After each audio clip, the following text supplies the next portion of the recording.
캡콤의 새로운 도전작이라고 할 수 있겠죠. 후니치가미 패스 오브 더 가디스 엔딩 봤습니다. 19일에 출시했는데 이제서야 엔딩 보고 리뷰를 올리네요. 좀 오래 걸렸죠. 1회차 기준 플레이 타임이 16시간 걸렸습니다. 이 게임은 정말 독특하고 개성이 강한 게임이라 설명드리고 싶은데요. 제가 느끼기엔 정말 잘 만들었고 재밌는 게임이기도 하지만 그 어떤 게임보다 호불호도 강하게 갈릴 수 있는 게임이라서 누구에게나 추천드릴 수 있는 게임은 아닙니다. 뭐랄까요, 이 게임은 요 근래에 나왔던 예술성을 강조한 홍대병 걸린 게임들에게 추천해주고 싶은 게임이랄까요. 이런 게임이야말로 호불호가 상당히 갈리기에 각 게임이라고 말하기는 어렵지만 예술적인 느낌을 받는 듯한 느낌의 게임이었다고 할까요. 컨셉도 아주 확고합니다. 처음 나레이션과 마지막 나레이션 한 문장 정도 빼고는 이 게임은 처음부터 끝까지 대사가 한마디도 없습니다. 그냥 오로지 눈빛과 춤으로만 대화하는 게임이랄까요. 그리고 그래픽이 좋은 게임은 아니지만 아트풍이라고 하나요? 상당히 깔끔하고 느낌이 오묘한 그런 기분이 드는 멋진 게임이에요. 분위기 취향이 당연히 타겠지만 저는 너무나도 좋았습니다. 요괴들이 튀어나와서 마을을 오염시키는데 무녀 요시로와 검사 소우가 마을을 정화시켜 나가는 스토리입니다. 심지어 스토리 자체가 거의 없다고 보시면 됩니다. 그냥 마을을 정화하는 스토리가 끝이에요. 저는 오히려 이런 것 때문에 너무나도 마음에 들었습니다. 우린 스토리가 목적인 게임이 아니야. 우린 순수 타워 디펜스 장르와 춤의 조화만을 강조하고 싶어. 그리고 중간중간 디펜스만 하면 물리지 않도록 건물 재건하는 콘텐츠랑 보스전 콘텐츠를 사이사이 끼워 넣었고 마을 주민 클래스 해금과 주인공 소우의 스킬들을 해금을 넣어서 물리지 않게끔 만들었습니다. 그리고 이 게임에 어설프게 스토리를 넣어봤자 루즈할 거라고 예상을 했는 건지 진짜 간단한 컷신들 제외하고는 스토리가 그냥 없어요. 전 솔직히 스토리 필요 없는 게임에 어거지로 스토리를 넣은 게임들 할 때마다 굳이 없어도 될 것 같은데 왜 있을까 이렇게 생각한 적이 많았거든요.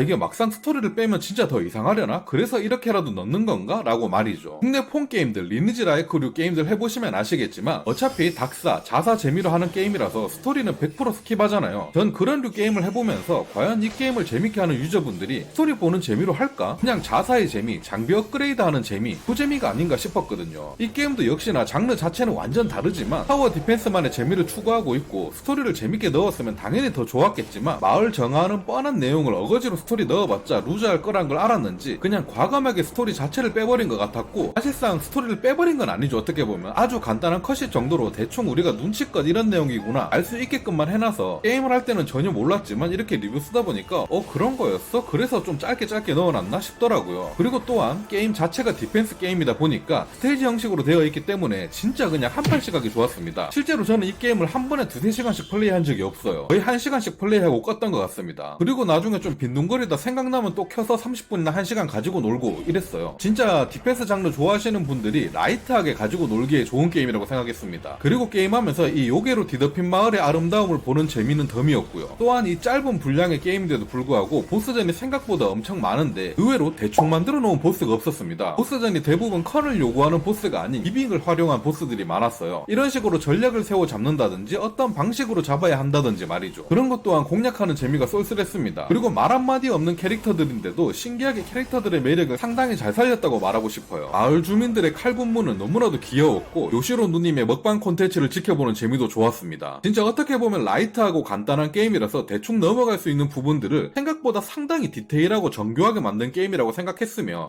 이런 건 신경 써서 만들었나 보다 라고 느낌이 들게끔 하는 포인트들이 보였습니다. 거기에 분위기에 걸맞는 음악들과 사운드도 매우 좋았으니까 말이죠. 각콤 행님들 실력 좋은 거 원래 알고 있고 이번 게임 역시 놀랐는데 왜 드래곤즈 도그마 2는 이렇게 나온 거야 형들. 진짜 잘할 수 있었는데 살짝 졸았지? 나 그렇게 믿고 있을게. 앞으로 나올 프레그마타랑 모넌 와일즈 너무나도 기대하고 있어도 되는 거겠죠. 진짜 디펜스 게임의 장르적으로 봤을 땐 개인적으로 깔기 없는 게임이라고 말씀드리고 싶습니다. 그만큼 재밌었고 디펜스 게임 입문자가 해도 너무나도 좋을 게임이고 난이도가 너무 쉽지도 않고 어렵지도 않아서 원래부터 디펜스 좋아하시는 분들은 더 재밌게 하실 것 같아요. 저번 초반 리뷰에도 말씀드렸지만 전 디펜스 게임 그닥 좋아하지 않는데도 불구하고 게임 분위기 자체가 너무 제 취향이라서 정말 재밌게 했습니다. 다만 장르적으로 깔 게 없어서 잘 만든 게임이라고는 했지만 장르적일 뿐입니다. 디펜스 게임 자체를 안 좋아하시는 분들이거나 이런 일본 요괴 느낌이 많이 나는 배경 분위기를 안 좋아하시는 분들은 별로 재밌을 만한 소재는 아니기 때문에 호불호는 정말 많이 탈 것 같습니다. 본인의 취향을 잘 생각해서 선택하시면 좋을 게임일 것 같고요. 나도 이런 장르를 좋아하는지 모르겠다, 궁금하다 싶으시다면 게임 패스에 입점되어 있으니까 게임 패스로 플레이 해보시기에도 정말 딱 좋은 게임이 아닐까 싶습니다.